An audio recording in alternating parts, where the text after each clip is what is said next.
Hello guys, good afternoon. By the way, I'm Helen Biscocho. I'm from Singapore.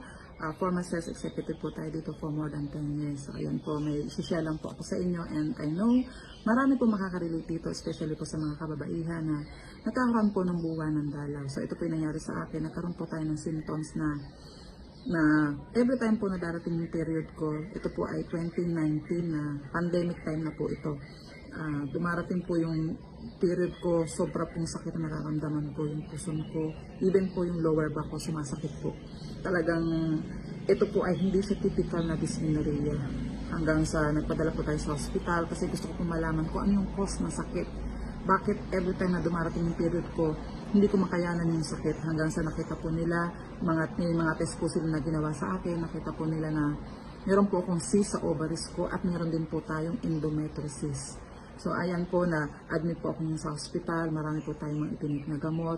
At ang gusto po ng aking OB, ng doktor, on the spot operahan ako kasi nga po may nakita silang cyst pero hindi po ako nag-agree kasi takot po tayo sa operation. Hanggang sa sinabi ko po sa doktor ko na magtitake na lang ako ng gamot kasi takot nga po ako sa operation. Pero sabi po ng OB, walang assurance na kapag uminom ako ng gamot, mawawala yung sakit na nararamdaman ko every time na darating yung period ko. So yun nga po, dahil matigas nga po yung ulo natin, hindi po tayo nagpa-opera. Pero on the following month po, eto na naman, bumalik na naman po tayo sa hospital. So suking-suki po tayo dito sa hospital sa Singapore.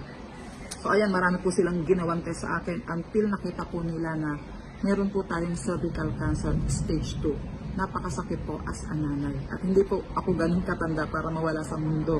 Diba? So, ayan po, ang una ko pong tinanong sa doktor ko, sa OB, hanggang kailan na lang ako mabubuhay. Pero ang sabi po nila sa akin, mag-undergo ako ng radiation and chemotherapy. So, kailangan ko pong sundin yun kasi nga po may cancer ako. So, ayan po, nag-undergo po tayo ng radiation pero pabalik-balik po tayo dito sa ospital. Lagi po tayo na-admit. Every time na darating yung period natin, nagtatrabaho po tayo dito. Nasa customer service po tayo pero ang hirap po magtrabaho ng may nararamdaman. So, ayan nga po, to cut the long story short, na-operahan po ako 2020, pandemic time. Pero, ang sabi sa akin ng OB, they need to remove po yung aking ovaries, even po yung fallopian tube ko at saka yung womb ko. Pero yung cancer, nandun pa rin po siya.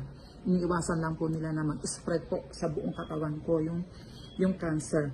Pero nung time na yun po, sobra po hinang-hina yung immune system ko. Wala akong maayos sa tulog dahil po sa mga gamot na iniinom ko. Pero ayan nga po, and I'm very thankful po kasi may nakapag-share po sa akin itong amazing barley from Australia na ipinopromote ni Miss Maritoni Fernandez. Ito po yung nag-iisang organic barley na galing sa Australia.